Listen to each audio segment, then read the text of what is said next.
Sir मी अनुश्रीचा photo या गोणीवर लावलाय कारण चावी तिच्याकडे होती. मी 30 तास जेवलो नव्हतं. माझ्यासोबत सागरदादा सचिनदादा पण जेवले नव्हते. आमची परिस्थिती खूपच विकट झाली होती. डोकं दुखत होतं, ॲसिडिटी झाली होती आणि त्यावेळेस तिने माणुसकी दाखवली नाही. आणि आजही तुम्ही जेव्हा बोलत होता तेव्हा तिच्या शब्दात एक्सेप्टन्स दिसत नव्हता.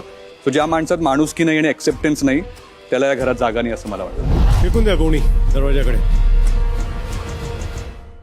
आयुष मला फक्त एवढं बोलायचं आहे, डिफेंड नाही करायचं. तू जे बोललास ते 100% राईट आहे. पण तिने नंतर सांगितले की ती पण 30 तास जेवली नव्हती. विशाल जे म्हटले ते बरोबर आहे. त्यांनी जे खेळ खेळले ते ठीक आहे, पण असं नाही की तुम्हाला त्रासलेलं पाहून अनुश्री स्वतः खात होते आणि मजा बघत होते. त्यांनी सुद्धा ते पथ्य पाळलं जे तुमच्यावर त्यावेळेस ते लागू होतं. पुढचे सदस्य राकेश.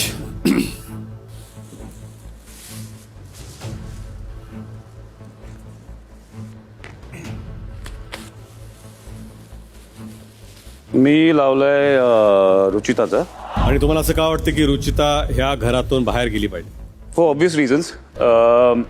मी त्याच्यात एक शायरी थोडक्यात सांगू शकतो. Please सांगा. तरक्की तो खामोशी रहती है, चुपचाप रहती है, शोर तो तबाही मचाती है.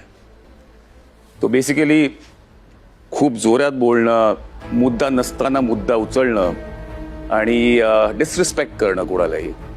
आणि ते मला लोक जे डिसरिस्पेक्ट, कोणाची इज्जत नाही करत, आदर नाही देत कोणाला, ती लोक मला वाटत नाहीत या घरात राहण्याची योग्य आहेत. तर त्यामुळे मला